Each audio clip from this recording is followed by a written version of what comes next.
नमस्कार मंडळी, नवीन ब्लॉगमध्ये तुम्हा सगळ्यांचं खूप खूप स्वागत। माथेरानमध्ये गेल्यावर आम्ही कुठे राहिलो, तिथे हॉटेलमध्ये नेमक्या काय काय सोयी सुविधा होत्या, आम्ही काय जेवलो, किती खर्च झाला, हे सगळे अपडेट्स मी या व्हिडिओच्या माध्यमातून तुम्हाला देणार आहे। त्याच्यामुळे व्हिडिओ शेवटपर्यंत बघायला विसरू नका। सगळ्यात आधी सांगते, मी या ठिकाणी स्कारलेट रिसॉर्टला थर्ड टाइम येते। या आधी सुद्धा दोनदा मी इथे राहिलेले आहे, तेव्हाचा एक व्लॉग माझ्या चॅनलवर तुम्ही आधी पण बघू शकता आणि आता दुसऱ्या वेळेचा अनुभव कसा होता ते मी या व्लॉगमध्ये सांगणार आहे। वेळेला दोन वेळेला मी आले तेव्हा मी त्या साईडची जी रूम आहे कॉर्नरची तिथे थांबले होते।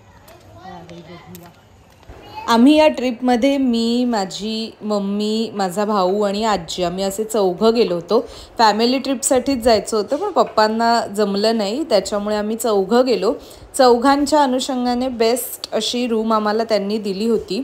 खरं तर फॅमिली रूम्स अनेक आहेत, त्यातली ही जी त्यांनी आम्हाला रूम दिली त्याच्यामध्ये समोर असं लॉन, बॅडमिंटनसाठी त्यांनी बांधलेलं नेट असा लुक आहे आणि बाकीच्या ठिकाणी सुद्धा कसा व्ह्यू आहे तेही दाखवते। आता फायनली रूम नंबर 104 ची रूम टूर तुम्हाला मी दाखवते। या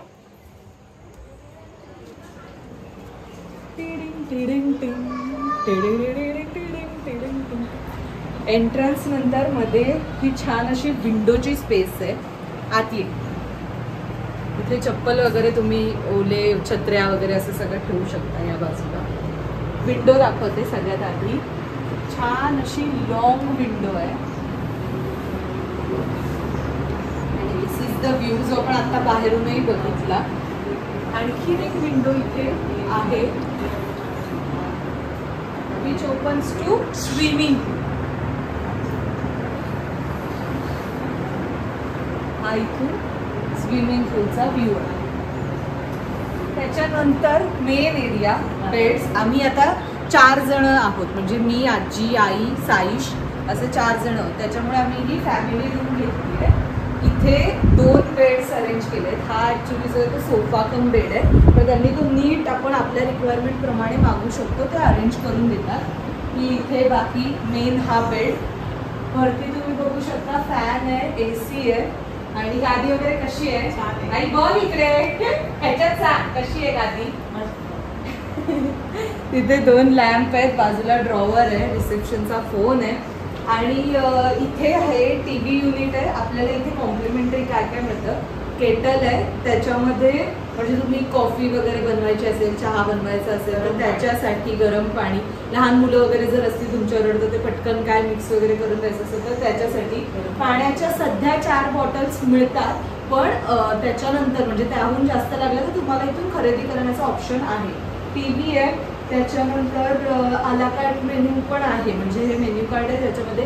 मी इथलं मला स्पेसिफिकली सांगायचं तर मला इथल्या चीज सँडविच बऱ्यापैकी आवडलं होतं, म्हणजे मधला जो ॲक्च्युली सगळे जे लंच, डिनर आणि नेक्स्ट डेचा ब्रेकफास्ट हे सगळं आमच्या पॅकेजमध्येच इन्क्लुडेड आहे। प्राईस मी तुम्हाला व्हिडिओच्या एंडला सांगणार आहे, पण जर मध्ये तुम्हाला भूक लागली किंवा असंच मंचिंगसाठी काही हवं असेल तर याच्यातून तुम्ही ऑर्डर करू शकता। ठीक आहे, रिझनेबल रेट्समध्ये आणि चव चांगली आहे। इथे हा ड्रेसिंग टेबल आहे छान, वॉशरूम पण बऱ्यापैकी स्पेशियस आहे, तुम्ही बघू शकता। आणि हां, बाल्कनीचं दाखवणार होते। या इथे सामान वगैरे ठेवायला पण प्रॉपर कबर्ड दिलेलं आहे। आम्ही आता सगळं नुसतं बॅगा इथे लावून ठेवलेल्या आहेत, सगळ्या कबर्ड आहे। त्याच्यानंतर बाल्कनी दाखवते। छान इव्हनिंगला कॉफी, टी असं काही एन्जॉय करायचं असेल तर यू कॅन सिट हिअर। इथे छान अरेंजमेंट आहे, बाजूलाच पूल साईड आहे त्याच्यामुळेच रिलॅक्सिंग। समोर दिसतंय ते बॅडमिंटन कोर्ट आहे, लास्ट टाइम मी अनेकांना हरवलं होतं इकडे। इथे आहे बॅडमिंटन कोर्ट आणि युजली इकडे शनिवारच्या दिवशी मॅजिक शोज, पपेट शोज असं सगळं असतं, ते स्विमिंग पूल एरियामध्येच होतं। मी तर हळूहळू तुम्हाला जसं जसं दिवस पुढे जाईल बाकीच्या गोष्टीसुद्धा दाखवत जाईन। इथे तो काय म्हणतात टेबल टेनिस, पिंगपॉंग टेबल तो सुद्धा आहे। त्या बाजूला म्हणजे लहान मुलांसाठी खेळण्याची वगैरे जागा आहे। ओव्हरऑल असं आजची यावरेजची रूम आहे आणि जेवण 1-1:30 वाजता वगैरे सुरू होतं, तर तेव्हा आता आम्ही थोडं पूलच्या वगैरे एरियात जाणार आहोत। इथे जाते थोडीशी धमाल मस्ती करते आणि नंतर मग पुढे जेवायला बोलू. चल स्टार्टिंगला सँडविच. चल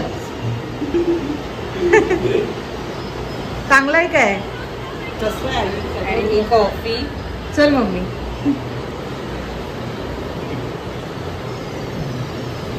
वाव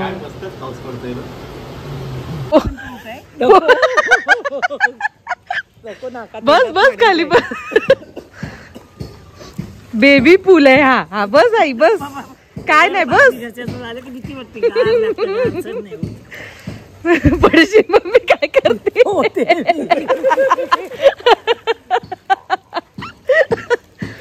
सईश पो मला पण येत हे कुठलं पोहण आहे. मला नाहीच असं कर ना पाय मागे सोड ना.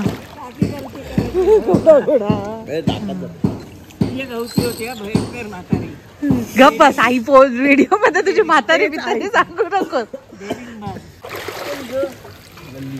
आता उडी मारा साईश. तिकडे ठेवावं लागलं. चल 1 2 चल ना ए मैंगळ्या चेंगळ्या बोले कू. चल लवकर लवकर पाऊस आला साईश लवकर चल. ये वर येतोयस ना.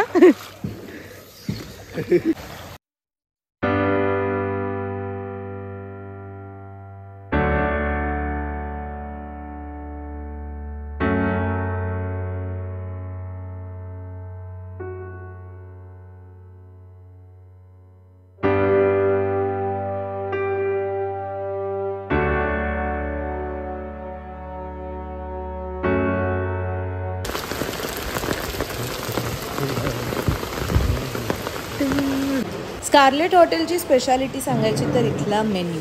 लंचसाठी होतं lemon coriander soup, papad, salad, dhokla, mini puranpoli, fruit custard, batata vada. हा व्हेज बुलेट चायनीज पदार्थ होता. भेंडी, त्याच्यानंतर चणा मसाला, पनीर, दाल राईस आणि इथे फ्रेशली बेक्ड कुक्ड तंदूर्ड अशा रोटी, नान, चिकन होतं.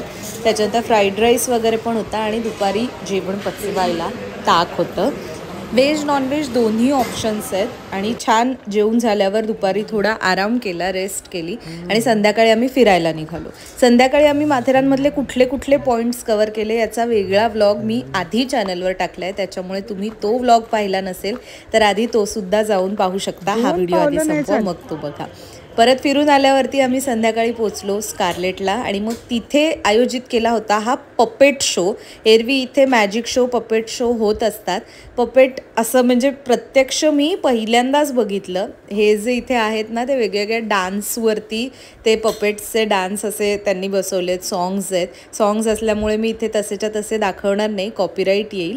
पण तुम्ही डान्सवरून साधारण माझ्या मते अंदाज लावू शकता. पण म्युझिक जे यूट्यूबने आपल्यावर कृपा करून YT म्युझिक दिलं त्या आधारे तरी आपण हा डान्स बघूया.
पपेट शो झाल्यावर आम्ही लगेच डिनरला गेलो. डिनरसाठी होतं व्हेज मॅनचाव सूप, त्याच्यानंतर अगेन पापड, हा काहीतरी काहीतरी पंजाबी आयटम होता, राजधानी रोल्स, मंचुरियन, स्वीटमध्ये गुलाबजाम होतं, नूडल्स होते, पनीरची ही भाजी होती, त्याच्यानंतर ही व्हेज लसूणी, रायता होता, बिर्याणी आणि त्याच्याबरोबर पण दाल तडका होता, अगेन नान, बटर रोटी आणि नॉनव्हेजमध्ये अगेन चिकन मॅनचाव सूप, ही बिर्याणी आणि हे चिकन तंदुरी, त्याच्याबरोबर होतं चिकन मालवणी आणि नॉनव्हेज स्वीटमध्ये कॅरमल कस्टर्ड होतं. आणि आता ब्रेकफास्टसाठी आम्ही आलेलो आहोत. Very king size breakfast, bread butter, fruits, misal pav, chutney, idli, शिरा आणि नॉनव्हेजमध्ये बुर्जी, पोहे वगैरे पण आहेत. वॉटरमेलन पण फ्रूट सांगितलं ना. कसं आहे साईश? मस्तच, फ्रेश, रिफ्रेश. पाव मस्तच आहेत. चला जेवून घेऊया, खाऊन घेऊया. तर असा होता आमचा स्कारलेट रिसॉर्टमधला अनुभव. मला तरी इकडे मी 3rd टाईम गेले, मी सांगते मला तरी खूप आवडलं. जेवण आणि व्ह्यू, रूममधली स्वच्छता, स्टाफ, सगळं काही खूप बेस्ट आहे. त्याच्यामुळे मी वारंवार गेलेले, तसे तुम्हीही एकदा तरी ट्राय करा असं मी नक्की सांगू शकते. स्विमिंग पूल वगैरे पण अत्यंत स्वच्छ आहे, कुठेही घाणेरडेपणा नाही आहे. माझ्याबरोबर घरच्यांना पण अगेन खूप आवडलं होतं. सगळ्यांनी 10 on 10 मार्क्स दिलेले आहेत. सो येस, अगेन सांगेन तुम्ही नक्की हे ट्रायआउट करू शकता. त्यांचे कॉन्टॅक्ट डिटेल्स वगैरे मी तुम्हाला डिस्क्रिप्शनमध्ये देतेच, अदरवाईज तुम्ही गुगलवरती पण चेक करू शकता. आमच्या सगळ्यांचं जेवणासहित 4 जणांचं 2 म्हणजे एका दिवसाचं 1 नाईट स्टेचं बिल इथे झालं 13,500, ज्यामध्ये मूळ रक्कम 11,500 होती आणि वर तुम्ही जे मागवता वगैरे त्याचे. आय होप तुम्हाला व्लॉग आवडला असेल. आवडले असल्यास लाईक, कमेंट करायला विसरू नका. काही क्वेश्चन्स असतील तर नक्की तुम्ही कमेंटमध्ये मला विचारा, मी तुम्हाला त्याची उत्तरं नक्की देईन. आणि पुढचा व्लॉग येईपर्यंत चॅनलला सबस्क्राईब करा. Bye bye.